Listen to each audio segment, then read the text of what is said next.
Assalamualaikum warahmatullahi wabarakatuh. Alhamdulillahirabbil alamin wassalatu wassalamu ala asrofil anbiya'i wal mursalin wa ala alihi washabihi ajmain. Puji beserta syukur mari sama-sama selalu senantiasa kita panjatkan kepada Allah Subhanahu wa taala. Salat beserta salam kita sajikan kepada Nabi kita Nabi Muhammad sallallahu alaihi wasallam. Yang saya hormati Ibu Haryani Ridwan selaku Wakil Kepala Sekolah, kemudian ibu-ibu, bapak-bapak Dewan Guru SMP Negeri 1 Seruai yang telah berkenan hadir pada hari ini dalam rangka sedikit sosialisasi tentang kegiatan yang telah saya laksanakan pada modul 1 di program guru penggerak yang sudah dilaksanakan daripada bulan Mei dan sampai dengan hari ini. Dan alhamdulillah Bapak Ibu sekalian, pada hari ini saya diberikan kesempatan oleh fasilitator dan pengajar praktik, yaitu fasilitator saya bernama Ibu Agus Riani. Beliau ini dari Kalimantan, dan Pak Muhammad Yasir sebagai pengajar praktik. Saya ya ini suami Bu Asnas ya. Bapak Ibu sudah kenal ya. Iya. Bapak Ibu sekalian, saya alhamdulillah selama mengikuti kegiatan guru penggerak, saya meyakini bahwasannya ada beberapa hal yang mungkin perlu kita, ada paradigma perubahan pendidikan yang perlu kita ubah. Yang pertama, kita itu sebagai pendidik yang selama ini minta atau ingin dilayani oleh murid, tapi sebenarnya paradigma itu harus kita ubah, kita geser. Kita itu sebagai penuntun anak-anak untuk mencapai kodrat mereka. Kenapa saya katakan demikian? Karena anak-anak ini dilahirkan dengan kodrat yang berbeda-beda. Seperti contoh, jadi kalau kita katakan anak itu seperti kertas putih, saya rasa itu kurang tepat. Selama ini Bapak Ibu mungkin pernah mendengar kan, karena anak itu ibaratnya kertas putih. Ya. Tapi anak-anak SMP kita itu nggak kertas putih lagi, mereka sudah ada tulisannya. Siapa yang memberi tulisan itu? Yaitu dia. Orang tuanya, lingkungannya, tempat tinggalnya telah memberikan warna kepada kertas itu. Nah, kita hari ini bukan untuk menambah tulisan itu, bukan. Kita di sini adalah untuk menuntun mereka agar tulisan-tulisan itu menjadi terarah. Anak-anak kita menjadi terarah. Oleh karenanya pada saya hari ini diberikan kesempatan itu memberikan sedikit perubahan paradigma itu. Baik Bapak Ibu sekalian, saya akan sedikit mengulas tentang yang namanya budaya positif, ya, budaya positif.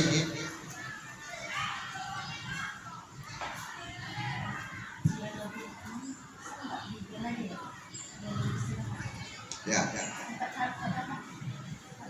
Jadi modul elaborasi pemahaman saya ini tentang modul 1.4 budaya positif. Jadi Bapak Ibu sekalian, pada modul 1 ini ada 4 ya, ada 4. Yang pertama itu tentang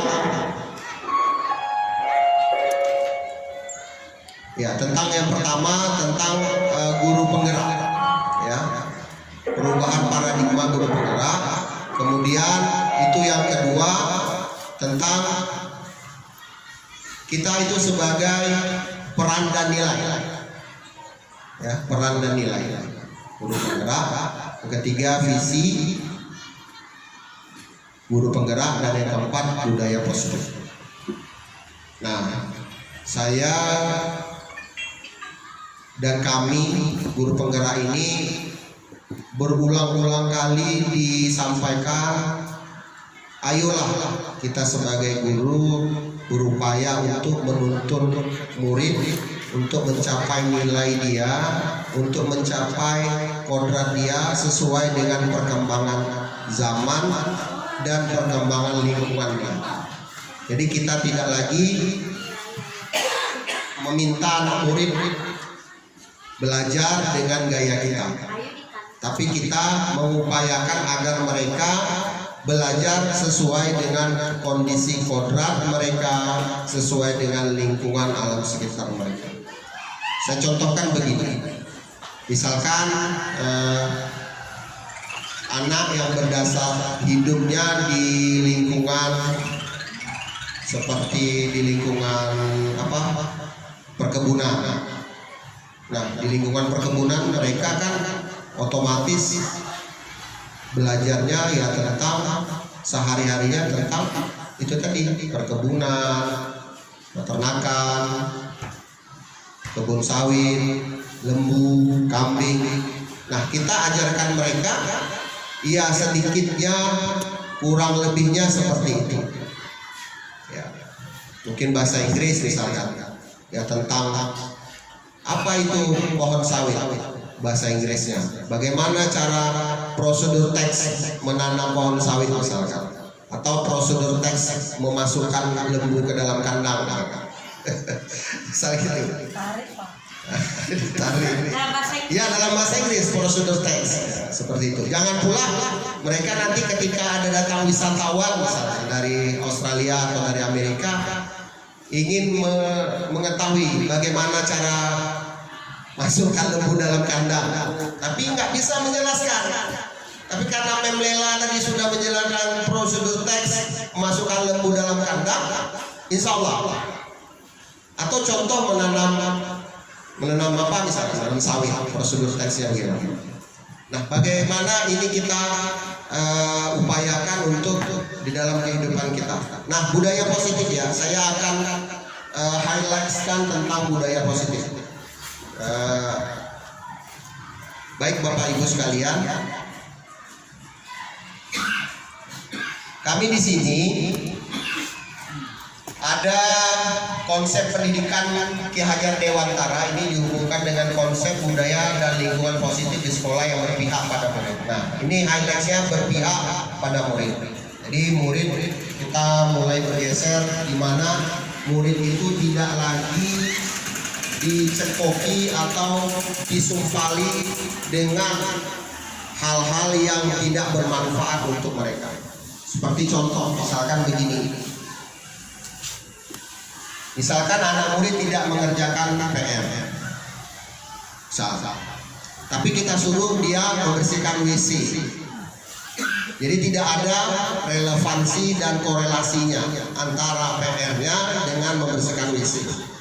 Kecuali misalkan seperti ini, kita tidak lagi memberikan konsekuensi atau peraturan yang tidak sesuai. Contoh misalkan kalau dia tidak mengerjakan tugas, tapi kita berikan dia tambahan tugas atau mengerjakan tugas dengan jangka waktu yang dilebihkan. Artinya misalkan kalau anak itu tidak mengerjakan tugas, waktu istirahatnya tidak ada. Nah, ini bisa. Artinya tugas tetap dikerjakan, tanggung jawab dia tetap dikerjakan. Kemudian melakukan evaluasi dan refleksi tentang praktik disiplin dalam pendidikan di Indonesia secara umum. Nah, pada ujungnya ini kita diharapkan untuk profil pelajar Pancasila. Bapak Ibu tahu kan sudah profil pelajar Pancasila?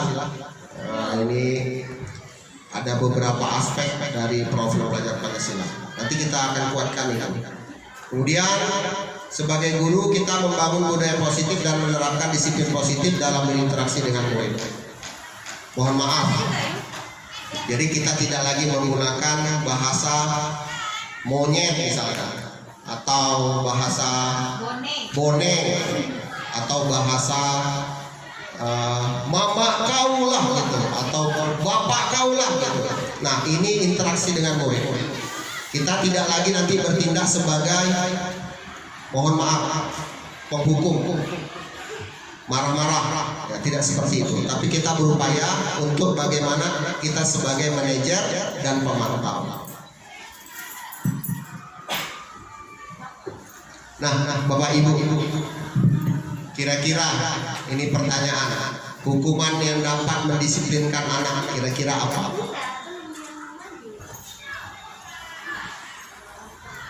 Apakah itu misalkan digantung, apakah itu mendisiplinkan anak? Atau misalkan kita masuk, dia tidak mengerjakan tugas, keluar kamu, misalkan seperti itu. Atau dia nggak pakai seragam olahraga, pergi keluar, apakah seperti itu? Ya, yang kedua, pemberian hukuman dengan hal positif seperti membaca atau membersihkan halaman sekolah dapat meningkatkan disiplin anak-anak. Yang ketiga, memberi penghargaan dapat meningkatkan motivasi belajar anak-anak. Apakah seperti ini, Bapak Ibu? Kalau kita selalu memberikan, kasih bonbon satu, kasih duit, kalau dia bisa jawab, apakah ini mendisiplinkan? Saya tiga-tiga saya lakukan. Bucut tiga-tiga dilakukan. Ya. Kalau Pak Sanusi? Jauh ini yang sering Pak, nomor 1 dan 2. Oke. Ibu-ibu yang lain? 1 dan 2. Ada yang nomor 3? Memberikan penghargaan. Bagus sekali, ibu nanti datang ke rumah kamu kasih uang 1 juta. Pak Tata. Voucher belanja. Voucher belanja. Ya. Boleh. Tidak. Boleh. Good job. Reward. Uang cash? Enggak. Saya nggak pakai uang cash. Oke. Misalkan Anda bintang dipotong seperti bintang, kamu bagus hari ini kamu dapat bintang. Tapi nggak saya sediakan, saya yang menyediakan uang cash. Oke. Berarti ibu banyak uang ya? Bukan banyak uang, senang aja. Senang ya. Artinya di materi itu nggak kita memang ada wawasan gitu ya kan, tapi dia tetap baca. Nah, langsung spontan. Walaupun saya nggak ada uang, saya bacain. Nggak banyak. Tapi nggak banyak-banyak. Tapi apabila berhasil menjawabnya maka ada reward. Sampai 10.000 buat. Jadi kalau dia misalkan belajar untuk bucut, kalau pelajaran saya misalkan masuk, apakah kalau dia nggak dikasih reward mau menjawab kira-kira? Itu saya nggak spontan aja gini Pak. Misalnya anak ini kemarin kita belajar tentang benua Afrika, ya kan ada tulisan Suez. Nah, kapankah tulisan Suez dibuat dan siapakah perancangnya? Kan itu bukan suatu ajaran yang kita, tapi dia baca. Saya kasih, kalau bisa jawab saya kasih dulu bilangnya kan, tapi saya nggak bilang apa gitu. Ya alhamdulillah kalau anak itu dari Suriani selalu sering gitu ya. Nah, jadi spontan aja, ya sesuai dengan perjanjian saya kasih 10.000 ya, tergantung lah kalau uang saya masih ada yang bisa saya kasih 10 kalau nggak. Dan setiap kelas ya begitu. Setiap kelas bu. Ya tapi kadang-kadang kalau dibanding dengan ada ribet ya nggak bisa jawab juga. Kalau dijawab 10 orang? Nggak ada kan 10 orang. Nggak akan ada 10 orang. Karena yang mau baca itu memang anak-anak yang sedang 1-2 orang. Iya nggak ada. Kadang di kelas itu 1 pun nggak ada. Tapi kalau alhamdulillah anak Buani memang semua dia baca ya. Biasa. Nah jadi dia sering dapat reward dari Jadi sering dapat reward. waktu pesantren yang apa namanya kita ada pesantren tuh ya, saya jadi apa namanya ya kasih Penghargaan lah ya. Emang seneng aja Pak, puas rasanya. Kalau ada 10 orang bisa jawab? Nggak akan dapat Sabar. Ya, nggak apa-apa ya. Baik, Ya, belah. baik Bapak Ibu sekalian. Nanti kita akan bahas terlebih lanjut tentang hal itu ya. Nah, ini ada 6 topik. Yang pertama disiplin positif dan nilai-nilai kebajikan universal. Kemudian teori motivasi, hukuman, penghargaan, restitusi. Kemudian keyakinan kelas, kebutuhan dasar manusia, dunia berkualitas, posisi kontrol, dan segitiga restitusi. Kita bahas ini pertama. Ya, Bapak Ibu, coba Bapak Ibu buat tangannya seperti ini. Kira-kira Pak, kanan Pak. kanan boleh, kiri boleh. Ya. Mana nih Pak? Pak Karta. Dah. depan. Buat tangan seperti ini. Kemudian teman Anda mencoba sekuat tenaga dengan berbagai cara meminta Anda memberikan benda tersebut. Misalkan ini ada uang 1 juta, bisa atau intan berlian misalkan. Nah, kawan Anda merayu, membujuk, memukul atau apalah supaya Ini terlepas. kepala tangannya bisa terbuka. Kira-kira apa yang terjadi Bapak Ibu? Bisa terbuka kepala tangan? Bisa. Iya, isinya Pak. Ya, buka. Ya, ini di sini berharga Pak. Ya. Ya, kalau misalkan intan ada berlian, kayaknya nggak buka itu Pak. Kira-kira, misalkan ini intan, bisa intan, Iya, emas. Bayar nanti kalau intan, emas. Emas Bapak seperti ini genggam. Terus ada kawan yang mau membuka, kira-kira Bapak buka ini? Buka. Bintang nggak tahu. Ya kan dia cuma minta buka. Bukan mau minta barang. Mau ngambil. Buka, mengambil ya. Oh, nggak saya buka. Mas ini mas siapa? Sama Ibu Cuk. Enggak, masnya Tangan kita. Punya kita. Nggak saya buka. Karena masnya punya saya. Kenapa Bu Cuk nggak mau buka? Saya barang berharga, Pak. Walaupun dirayu. Iyalah. Cuk, Oh, no. ayo kita ke sana aja. Nanti aku ganti lebih besar uangnya gitu. No. Pak Sanusi? Enggak juga. Tapi kalau isinya lain, misalnya bukan emas, mungkin Pak. Ya, ya. Ini kan kita mas ya kan? Ini emas berharga. Kalau barang berharga, kemungkinan Yang sesuatu yang sangat berharga. kayaknya tidak. Tidak ya? Ya. Yang ibu-ibu lain mau buka? Kira-kira. Itu kalau udah diancam itu.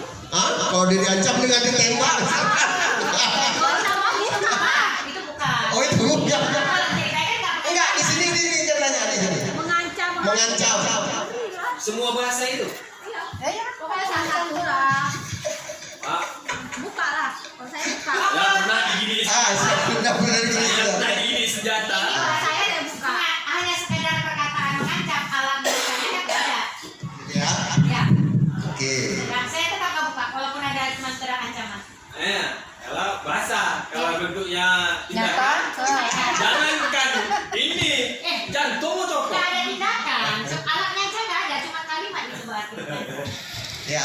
Jadi kita ini sebagai kita dulu itu mengontrol murid. Yang kedua kritik, membuat anak merasa bersalah. Sebagai penguatan positif dan bermanfaat. Dan kita sebagai orang dewasa memilih A untuk memaksa. ini salahnya gitu ya. Ya. Bapak Ibu sekalian, sebenarnya kalau konsep tangan ini tadi itu tergantung kita. Kalau ini sangat berharga, kalau kita nggak mau buka, ya nggak terbuka. Walaupun diancam atau bagaimanapun, itu tergantung kita. Ya, Enggak Pak. Enggak. nggak juga. Karena saya tak alami. Tergantung siapa? Ngancam nih ya. Ancamannya. Jangankan gini, jantung coba. Konteksnya Pak, dengar dulu. Tapi kalau untuk guru ke murid, saya nggak pernah dulu coba sampai saya angkat anaknya, dia nggak akan buka, karena dia merasa pilihan. Kalau dibuka dihukum berat, nggak dibuka, jadi buat semalakaman. Karena waktu itu dia memang megang micro SD yang mungkin isinya sesuatu yang Belum pantas ya. Suatu yang tidak boleh dilihat orang ya. enggak buka kalau kita ancam ke tunggu papan tulis enggak ada. Yang juga waktu kemarin tadi mah. Nah, ini dia. Siapa sesungguhnya yang memiliki kontrol itu terhadap diri anak-anak? Apakah kita? Apakah anak-anak? Ya, ini stimulus respon. Anak itu sendiri sebenarnya. Sebenarnya. Tapi ketika anak tidak mampu, maka kita mengarahkan. Iya, seperti itu. Berarti sudah bisa ada terbaca oleh Bucut bahwasanya ada di sini saya bisa mengontrol orang lain. Posisi teori kontrolnya Anda tidak bisa mengontrol orang lain. Kenapa saya katakan demikian? Saya nih, kalau ada saya atau ada Pak Tarta, ada Pak Sanusi atau guru-guru lain, kalau ada Bapak Ibu, anak-anak takut. Tapi kalau nggak ada Bapak Ibu, apakah anak-anak itu takut? Makanya kita coba berupaya agar tumbuh kesadaran dari anak-anak sendiri. Ya, ini saya bilang sama fasilitator, rasanya Bu agak berat. Kenapa saya katakan berat? Untuk menciptakan sesuatu itu terbentuk dengan sedemikian rupa atas kesadaran dia sendiri, itu lama, butuh waktu. Contoh tingkat membuang sampah di tempat kami. Kalau ada saya, ada Bucut mungkin mereka mau buang sampah. Tapi kalau nggak ada Bucut atau guru-guru, mau mereka buang sampah? Belum tentu. Ini lagi pasalnya. Ingat pasalnya waktu pusda datang. Itu kan saya udah kasih tempat duduk perempuan-perempuan laki-laki. Jadi waktu sesi foto, jadi kan ada satu kursi itu duduk berdua.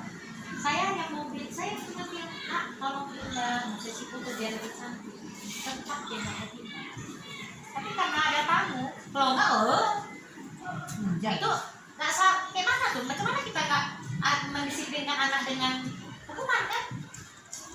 Saya bilang nih, tolong pindah. Jangan satu kursi dua, kita mau sesi foto dengan pustaka daerah, ada tamu ini kita mau ngambil foto biar cantik pustakanya. Tidak mau dia sana. Aku mau Kayak mana? pindahnya. Sama kita ada hukuman. Ya, Agak lebih keras lagi bahasa. berarti Bucut mungkin selama ini menerapkan diri sebagai penghukum. Nah, apakah itu salah? Tidak. Selagi masih diperlukan hal itu. Tapi kalau anak-anak misalkan sudah mengerti paham tentang apa yang di perpustakaan, Ibu Cut tidak perlu lagi sebagai penghukum, mungkin sebagai teman atau nanti sebagai pemantau saja. Tapi ada caranya nanti. Nah, di sini nanti kita akan lanjutkan. Baik Bapak Ibu, kita lanjut dulu.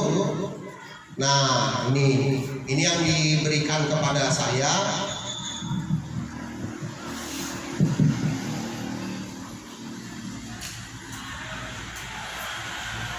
Anda tidak bisa mengontrol orang lain, hanya Anda yang bisa mengontrol diri Anda. Jadi murid tidak bisa mengontrol orang lain, kita tidak bisa mengontrol mereka, tapi mereka sendiri yang akan mengontrol diri mereka. Kemudian semua tujuan memiliki tujuan, semua perilaku memiliki tujuan. Model berpikir menang-menang, kolaborasi dan konsensus menciptakan pilihan-pilihan baru. Kemudian realitas kebutuhan kita berbeda. Kita berusaha memahami pandangan orang lain tentang dunia. Setiap orang memiliki gambaran yang berbeda. Bapak Ibu, di sini ini ada makna disiplin, ya. Ada belajar kontrol diri dengan menggali potensi diri kita agar tercapai tujuan mulia berdasarkan nilai-nilai yang kita hargai. Seperti kata Bucut, kita coba Bapak Ibu, misalkan kita mau di perpustakaan itu tertib, coba kita buat, kita kumpulkan anak-anak. Saya pernah nih di 83, kita buat suatu keyakinan bersama, kesepakatan bersama. kita berikan mereka anak-anak, kita mau agar pustaka ini tertib. Gimana caranya? Coba Bapak Ibu pertanyakan itu. Saya mau kelas ini tertib, saya mau waktu jam pelajaran saya tertib. Gimana caranya? Anak-anak beri usulan. Saya contoh 83. Saya nggak mau 83 waktu pelajaran IPA terganggu. Apa caranya? Pak, yang terlambat berdiri Pak di depan. Tulis. Jadi Bapak Ibu jangan tolak. Kau nih gitu jangan. Oh bagus sekali pendapat kamu. Jadi dia mau nanti kasih pendapat. Tulis. Pak, saya si Atun itu katanya, Atun itu ribut kali Pak, dia cecok-cecok, kalau ribut-ribut diplaster aja mulutnya gitu. Nih kata anak-anak tuh. Tulis. Pak nggak ada gitu, udah ribut segala macam. Oke, siapa lagi? Pak, siapa yang datang terlambat masuk kelas berdiri di depan? Siapa yang tidak bawa Yasin waktu belajar Yasin berdiri di depan? Pokoknya berdiri hukumannya. Sepakat? Sepakat. Nah, jadi ketika itu si Jihan sama Balkis lambat datang. Karena mengambil pupuk tahobat datang. Masuk ke kelas. Terlambat. Pak, langsung bukan saya yang bilang. Pak, si Balkis terlambat, berdiri Pak. Karena sudah ada kesepakatan, maka mereka berdua berdiri di depan. Nah, karena memang nggak dibahas nih Pak Sanusi, nggak dibahas sampai jam berapa berdirinya, jadi inilah tadi kendala juga. Anak tadi berdiri terus sampai jam pelajaran saya habis, berdiri terus. Pak capek Pak. Tapi begitu resikonya, kita tidak boleh melanggar atas kesepakatan kita. Udah nggak apa-apa duduk. Saya bilang itu, si Rehan pernah gitu. Udah duduk. Pak nggak boleh Pak, kemarin saya yang kena hukum. Saya berdiri sampai jam pelajaran habis. Si Rehannya nggak jadi. Mau duduk nggak jadi. Diri lagi. Insya Allah. Yang saya pernah terapkan itu tertib. Apakah itu gara-gara saya? Wallahualam. Tapi saya rasa semua guru bisa menerapkan. Jadi bukan saya yang mengontrol mereka lagi, tapi kawan mereka. Saya terbantu. Ini contoh mana disiplin. Jadi bujuk, coba anak-anak itu kita buat kesepakatan kelas keyakinan bersama. Tujuannya untuk kenyamanan kita semua. Ya silakan Pak. Kalau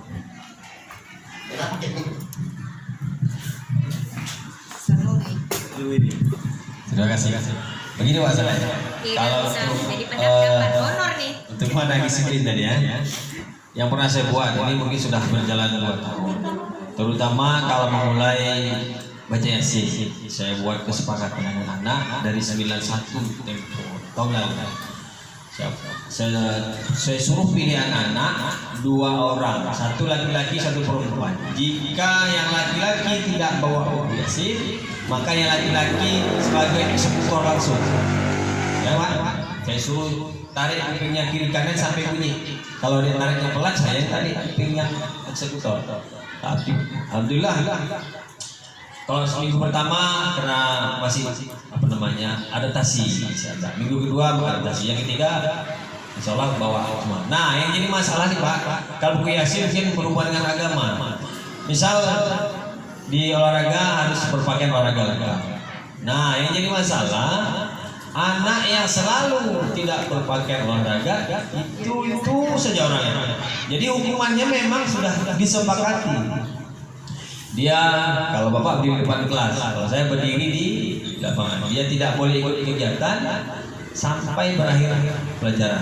Nah, jadi masalah anaknya itu saja kita kasih hukuman yang lebih berat, tapi kan kesepakatan berdiri saja. Nah ini apakah nanti bisa berdampak ke penilaian anak-anak? Ini jadi masalah nih Pak. Karena kalau kita tentukan disiplin yang lebih dalam bentuk hukuman, saya rasa kan kurang baik. Nah mungkin ada arahan dari Bapak tentang dari guru penggerak ini. Jika si pelaku ini atau anak ini orang yang sama dan melakukan kesalahan yang sama atau jatuh di lubang yang sama. Terima kasih, mohon pencerahan dari Bapak. Terima kasih Pak Sanusi, luar biasa pertanyaan Bapak. Saya terkesima tentang hal-hal seperti ini. Nanti kita akan bahas tadi ya, kenapa sih anak-anak itu ada sesuatu yang ingin dia buat untuk mendapat perhatian Pak Sanusi. Kita akan Itu biasanya atau kita masuk dulu tentang kebutuhan dasar manusia. Ada rasa seperti itu. Jadi kenapa anak itu terlambat? Bapak ibu jangan langsung menyalahkan. Kau masih terlambat aja. Kau aja. Seperti itu. Misal. Bapak ibu cari alasan dia kenapa dia melakukan itu. Bukan kita membenarkan perlakuan kita terhadap murid. Jadi konseling ya. Ya, seperti konseling. Contoh. Kenapa kita tuh nggak bisa nalar jauh ke sana gitu. Nah sekarang kalau udah terungkap baru iya ya. Iya. Kita langsung Makanya memvonis fakta yang ada. Iya betul. ini guru bergerak Tadi ya. Kayak kesenangan itu ya. Bukan dia senang. Bapak Ibu ini ya, ini contoh. Jadi ada anak dia kan waktu belajar saya dia tidur. Saya tanya, kenapa kamu tidur? Nah, kan dia Ternyata aja belum ya. sempat. Ada diskusinya gitu, diskusinya. Ya, Bapak Ibu lemas. Nah, saya tanya ujungnya terakhir belajar ini kebutuhan dasar manusia dan dunia berkualitas. Ada 5 kebutuhan dasar dia atau kita semua. Yang pertama bertahan hidup. Yang kedua rasa kasihan sehingga rasa diterima. Yang ketiga untuk menguasai bertahan hidupnya dulu. Yang keempat kebebasan. Yang kelima kesenangan. Kan? Banyak orang jawaban itu apa alasannya? Ini kita bisa diskusi lagi masa. Mungkin duit nggak ada. Pas ada kalanya seseorang anak berbuat hal demikian atau hal yang melanggar serba salah juga karena ada rasa kasih sayang kita suruh dia serahkan mungkin nggak ada dia duit. Saya mau suruh dia juga pakai duit saya juga nggak ada. Jadi itu pernah kejadian. Ini setahun anak yang datang. Oke, masih dulu. Masa si Ajipin ya, Ajipin. tahun kemarin kan? Yang kemarin. Jadi saya kebetulan masuk di kelas itu udah siangnya, gitu ya Pak ya, dengan matahari yang terik. Jadi anak-anak harus. Tapi Pak Saleh waktu itu mungkin di kelas 8. Saya 8-nya berangkat, 8 berangkatnya itu kita ingat lagi ya. Jadi saya haus gitu kan. Akhirnya saya memang ya nggak baik kali sih Pak ya gitu ya. Tapi kalau udah anak Tapi ya baik. tapi ya baik gitu, walaupun nggak ada misalnya asal aku ada protokol sudah jadi lagi. Nah ya udah bikin karena uang Bu. Saya hitung lah, orang tuh kan nggak rame ya, paling 16 orang. Terakhir saya beli 5. Kemudian Pak Saleh marah suara ada 4 orang. Iya kan? Waktu itu belum ikut guru penggerak. Masih guru tendang. Guru tendang. Memang wajar. Karena kadang-kadang di sini kan terjadi apa istilahnya nggak sesuai dengan peraturan, keluar sampai 4 gitu ya. Tapi namanya anak-anak kalau udah mau beli sampai 16 apa namanya aqua gelas kayaknya memang hukum keluar ya kan. Nah itu juga saya pernah lakukan dan Pak Saleh marah waktu itu. Nah, kemudian satu lagi Pak Saleh, saya pernah kemarin diprotes sama anak 93. Kebetulan saya ada hafalan ke mereka tentang iklim, geologi, tentang penduduk, ya, tentang macam-macam lah tentang suatu negara apa. Kebetulan di 93 itu ada si Rizky ya, yang stroke ya, nah stroke ya. Jadi kan hafalan itu udah kasih saya waktu 2 minggu harus menghafal. Kamu misalnya iklim Inggris, hafal. Jadi ada anak-anak yang nggak hafal, cuma dia mau seenaknya aja. Bu, nggak hafal. Saya bilang, oke, kamu nggak hafal, tapi kamu harus maju ke depan. Minimal 1 indikator kamu sebut aja. Saya yakin kita ini orang berilmu semua, otak kita ini nggak bodoh-bodoh. 1 indikator pasti kamu bisa menyebutkan tentang flora atau faunanya, gitu kan? Ya. Kebetulan si Rizky ini kena si Rizky, dia ke depan, Bu.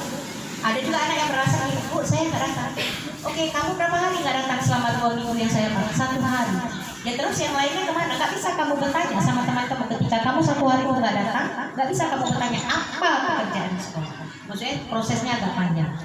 Kena si Rizky ketika dia, Bu, saya sakit stroke, saya baru teringat karena ada orang tuanya yang mengatakan dia ada jadi 9 bulan itu ada anak yang stroke. Oh, jadi kamu, saya bilang. Oh iya, duduk lah, langsung diprotes. Sama anak-anak yang tak hafal tadi marah karena terlalu proses panjang pertanyaan. Kenapa si Rizky langsung dikasih duduk? Yang jadi pertanyaan sama saya, apakah saya iritasi? Apakah sikap saya ini sudah benar atau salah? Artinya saya memberi kelapangan untuk si Rizky yang Orang tuanya tadi ya. Dianya yang seperempat. Dia asam uratnya asam uratnya Rizky kelas berapa? 93. Mohon pencerahan, apakah sikap saya ini salah? Rizky 93 ya? Ya, 93. Bukan. Itu sebelum titik makanan. Warnanya agak putih, tinggi, kurus. Nggak tinggi kali. Sedih juga kan masih muda dan stroke ya kan. Jadi saya maksudnya kalau bisa anak ini jangan terlalu banyak beban berpikir kan. Jadi langsung saya suruh duduk. Kawannya yang tadi nggak hafal, tapi ada pertanyaan yang panjang, marah. Dan kebutuhan khusus ya. Ya, terima kasih Bu Cut atas sedikit diskusinya tentang anak. Saya baru tahu ini ada anak yang sedikit mengalami permasalahan dalam kesehatannya. Ya, memang hukuman itu Bu Cut, kita orientasikan coba hukumannya membuat disiplin positif. Artinya tidak mengarah kepada hukuman tindakan yang verbal dan tindakan kekerasan. Seperti contoh misalkan, tadi kita membuat kesepakatan kelas berdiri di depan. Berdiri di depan itu untuk sekali 2 kali boleh, tapi ke depan kita harus upayakan disiplin positifnya sudah terbentuk di anak-anak. Saya terapkan itu 2 kali, alhamdulillah anak-anak kemudian harinya tidak terlambat. Atau saya juga nggak tahu apa memang dia datang, tapi begitu nengoknya udah ada guru di dalam, apa nggak jadi masuk gitu. Wallahualam, saya nggak tahu. Bu Cut, saya tidak bisa mengarahkan secara spesifik, tapi seperti ini. Coba memang kita ini harus dituntut ekstra berkorban lebih terhadap mencari di mana letak titik pertemuan permasalahan antara jawaban dan permasalahan. Contoh seperti ini. Bu Cut, ada nggak diskusi lebih lanjut terhadap si Rizky, apa sebab dia sakit? Ada nggak? Nggak ada, nggak pernah. Atau Bu Cut bisa menanyakan dengan teman dekatnya kenapa bisa seperti itu. Nah, atau misalkan si Rizky-nya tidak hadir atau tidak datang ke sekolah, Ibu Cut bisa memberikan gambaran kepada anak-anak terhadap rasa kasih sayang anak-anak apabila ada sesuatu hal yang terjadi terhadap anak-anak, misalkan dia sakit tadi, kalau tiba-tiba bertambah sakitnya, gimana ya? Apakah senang melihat kawan yang sakit seperti itu? Ada ketika hari itu juga. Artinya saya mengomentari karena mereka udah protes, saya jawab, nah Rizky ini bukan sakit biasa, dia stroke, dia asam uratnya tinggi, makanya nak jangan sembarangan makan, masih muda ya. Kalau kita bebankan dia dengan sesuatu, mungkin dia nanti bisa sakit lagi. Jadi mohonlah kita jangan positif. Makanya dia nggak sepanjang lama-lama di depan karena dia katakan saya udah dengar kan kalau si Rizky ini stroke, makanya prosesnya itu kalau seperti kalian yang cuma bisa apa. Jadi mohon maaf pakai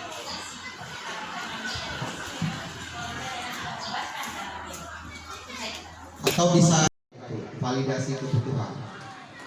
Saya menanyakannya begini kemarin, si Depa orang tuamu kerja apa?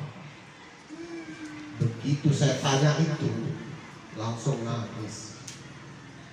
Entah kenapa tiba-tiba saya tanya itu, bukan Mungkin lagi memang tersentuh dia pas hari itu. iya mungkin lagi tersentuh karena sudah saya tanya kalian bercanda-canda ya, iya bagus kalian bercanda ya. Itu mungkin karena pasal yang ngomong. Saya coba ke anak-anak lain enggak gimana?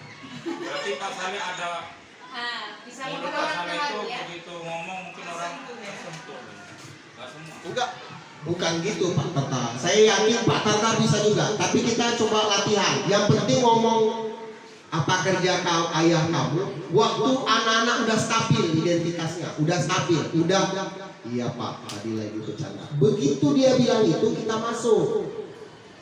Nah, saya rasa Bapak Ibu bisa. Makanya saya pesona kepada Pak saya. Ini udah lain bukan itu. Saya tidak bisa.